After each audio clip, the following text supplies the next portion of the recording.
Have we ever noticed how often we move before we choose? How our hand reaches for the phone before we even admit we feel lonely?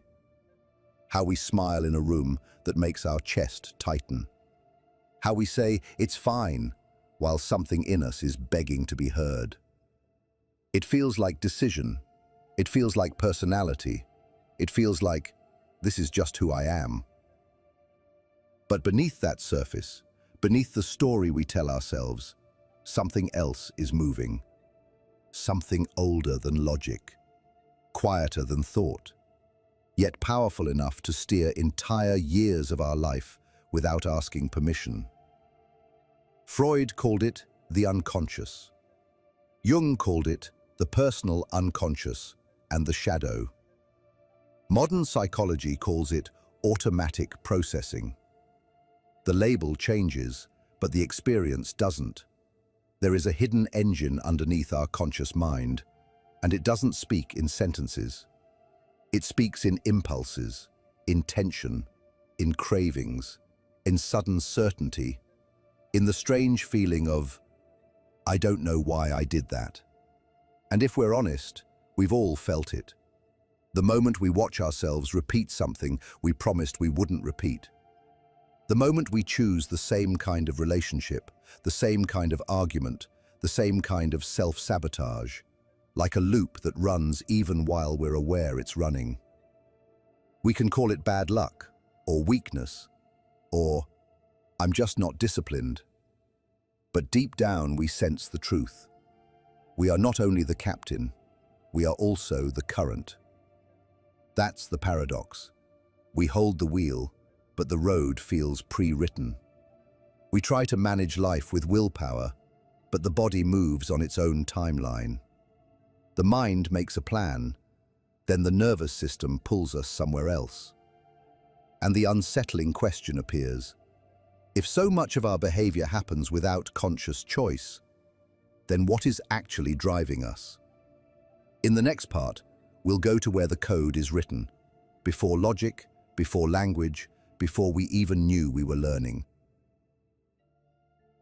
Before we ever learned to think, we learned to feel. And that matters more than we want to admit. Because childhood doesn't teach us life through speeches, it teaches us through atmosphere, through tone, through the micro signals of safety and danger. A glance that says, "You're too much." A silence that says, "Don't bother me." A smile that appears only when we perform correctly. We didn't need words. Our nervous system translated everything. Imagine how early that begins. A child doesn't sit there analyzing, "My parent is emotionally inconsistent." The child simply learns, love can vanish. Joy can be punished. Needs can be inconvenient. And those lessons don't stay in the past like old photos. They become rules, and rules become reflexes. Years later, we're adults, and we still live by them. We don't speak up, not because we choose peace, but because somewhere inside, speaking up still feels like risk. We overachieve, not because we love the grind, but because slowing down still feels like danger. We become helpful, pleasant, adaptable, always available, because once, long ago, being easy to handle was the price of being safe. The subconscious doesn't care about our big dreams. It cares about survival. It would rather keep us small and safe than brave and exposed. It whispers a brutal sentence in 1,000 subtle ways. Better the pain we recognize than the unknown that might destroy us. So when we wonder why we keep repeating patterns that hurt us, the answer is often simple and heartbreaking. The pattern once protected us. It was the best solution our younger self could build. And the subconscious kept it, not because it's wise, but because it's loyal. In the next part, we'll see how the mind protects us from that old fear by building a mask that looks like strength. At some point, we grow up and we become impressive. Not always on purpose. Sometimes it's the only way we knew how to survive. We become competent, useful, polite, calm, unbothered, responsible. We become the strong one. We become the one who doesn't need much. We become the one who's always fine. Jung called this the persona, the mask we wear to function in the world. And the persona isn't fake in a childish way. It's sophisticated. It's often admired.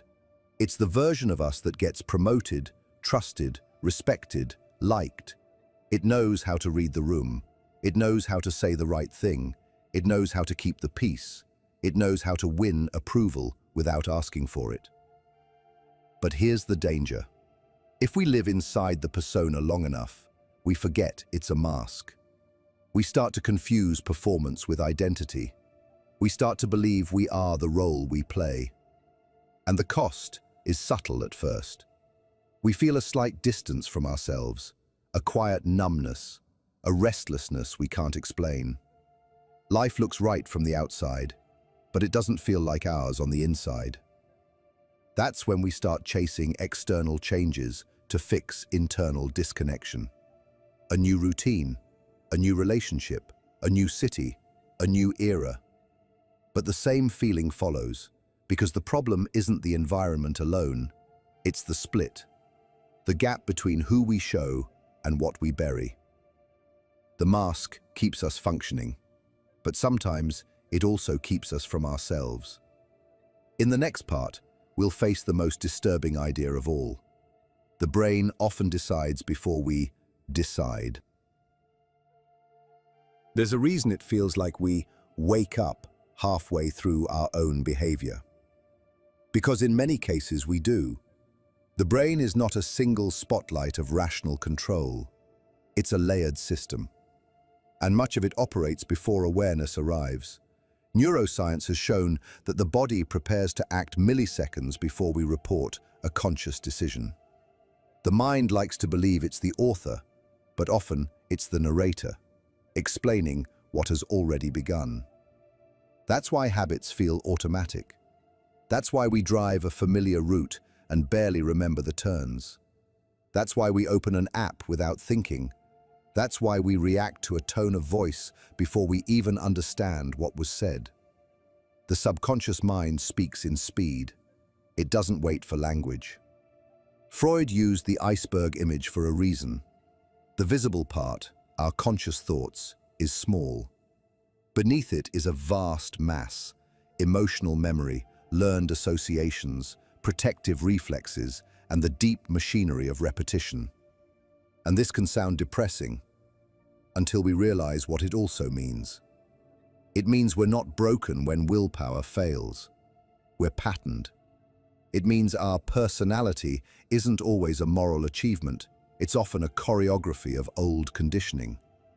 It means the path to change isn't only forcing new outcomes, but rewriting the invisible rules that create our outcomes. But rewriting requires something first, seeing what's been hidden. Because what we don't see still moves us. In the next part, we'll meet what happens when the buried parts of us don't stay buried and the shadow takes the wheel. The subconscious doesn't forget. It waits. Every emotion we swallow, every desire we label unacceptable, every truth we learn to hide so we could be loved, none of it disappears. It goes underground. Jung called that underground realm the shadow, the parts of us we exiled to maintain the version of ourselves that gets approved. And the shadow doesn't announce itself politely. It leaks. It leaks as overreaction, as passive aggression, as emotional numbness, as envy we pretend we don't feel, as sudden rage that surprises even us, as the recurring urge to sabotage the moment things start to go well, because deep safety still feels unfamiliar. Freud described something painfully similar: repetition compulsion, the tendency to repeat old wounds in new forms, not because we want pain, but because the mind is trying to resolve something unfinished. So we choose the same kind of partner with a different face. We fall into the same dynamic with a different job. We replay the same fight in a different room. It feels like fate, but often it's pattern. And here's the most important detail. The subconscious doesn't know time. A trigger can make the past feel like the present in seconds.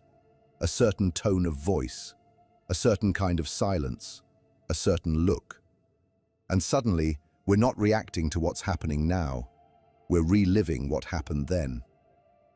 Jung once wrote that until we make the unconscious conscious, it will direct our life, and we will call it fate. That line isn't just poetic. It's practical. It explains why intelligence alone doesn't save us.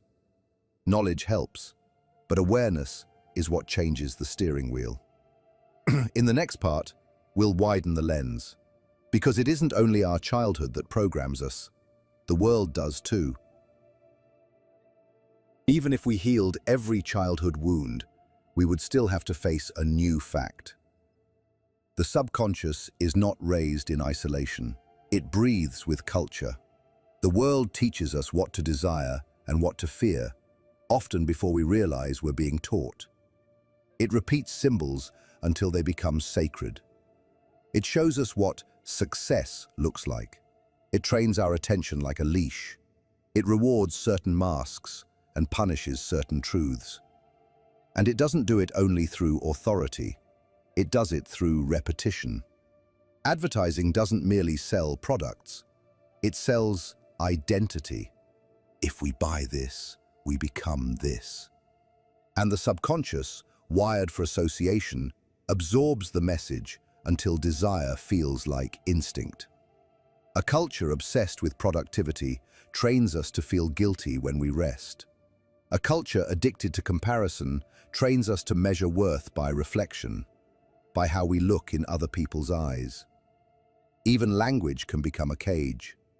The words available to us shape what we can admit. If we don't have language for certain emotions, we experience them as confusion. If our environment punishes vulnerability, we start calling emotional distance strength.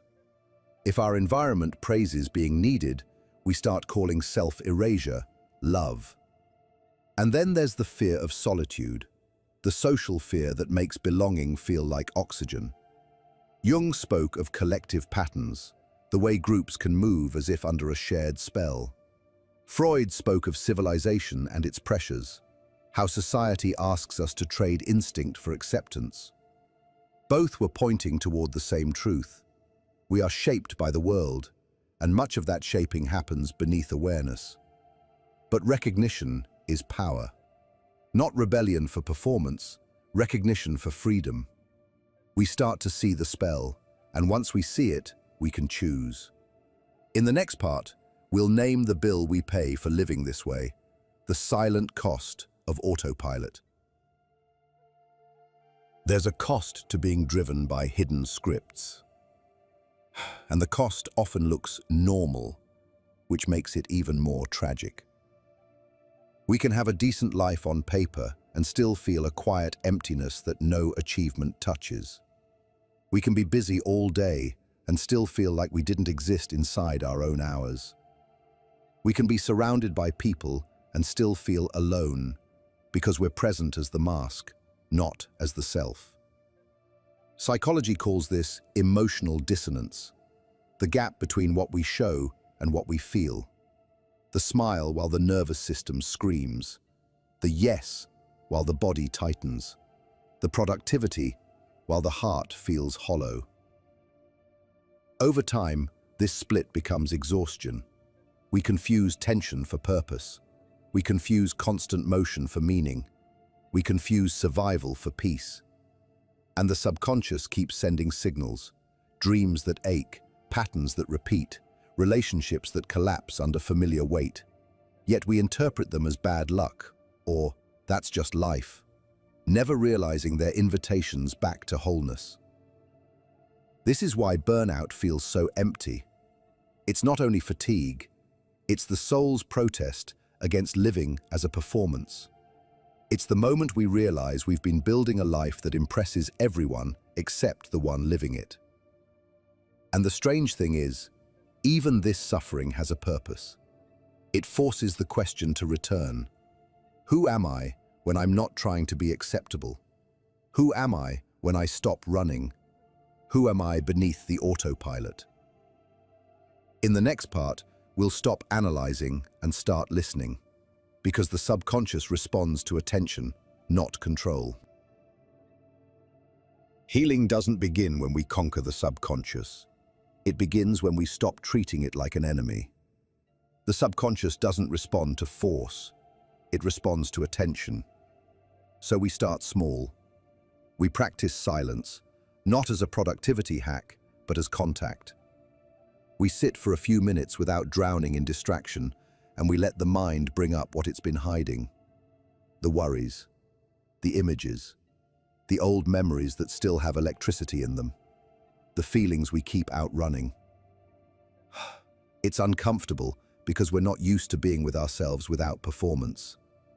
But something shifts when we stay. The nervous system begins to learn a new lesson. We can feel without collapsing. We can witness without fleeing. We can also write, not polished essays, just honest notes. The subconscious speaks through patterns, and writing makes patterns visible. We can ask simple questions. What did we avoid today? What did we crave today? Where did we feel small? Where did we feel alive? The goal isn't self-judgment, it's self-contact. And then there are dreams. Freud treated dreams as wish and conflict. Jung treated dreams as symbols and guidance. We don't need to interpret perfectly. We just need to listen. A recurring image, being chased, being trapped, missing a train, can be the psyche saying, something is unresolved. Something wants attention. We can also practice a tiny vow, not a fantasy of becoming a new person overnight. A simple if-then we can actually keep. If we feel that familiar emotional spike, then we pause and name what's underneath before we speak. Anger, shame, fear, need. Naming turns the invisible into something we can work with. And slowly, the subconscious stops being a haunted basement. It becomes a collaborator. In the next part, we'll reach the final turn, the mirror we were always looking for. What if the thing we've been searching for has been looking through our eyes the whole time? The subconscious isn't just a dark pit beneath us. It's the ocean under our ship. It's the depth that makes the surface possible. It holds our earliest lessons, yes, but it also holds our deepest intelligence, our intuition, our symbol-making mind. The part of us that knows when we're lying to ourselves, even when the words sound convincing. Freud and Jung were different lamps pointed at the same mystery. One emphasized conflict and repression. The other emphasized wholeness and integration. But both were pointing toward a truth that feels almost spiritual in its simplicity. We are not only what we claim to be in daylight, we are also what we carry in silence. And the mirror isn't there to punish us, it's there to reveal us. When we finally look inward with honesty, we don't just see wounds, we see the reason we became who we became. We see the intelligence of our survival strategies. We see the tenderness beneath the armor. We see the power we buried to stay loved.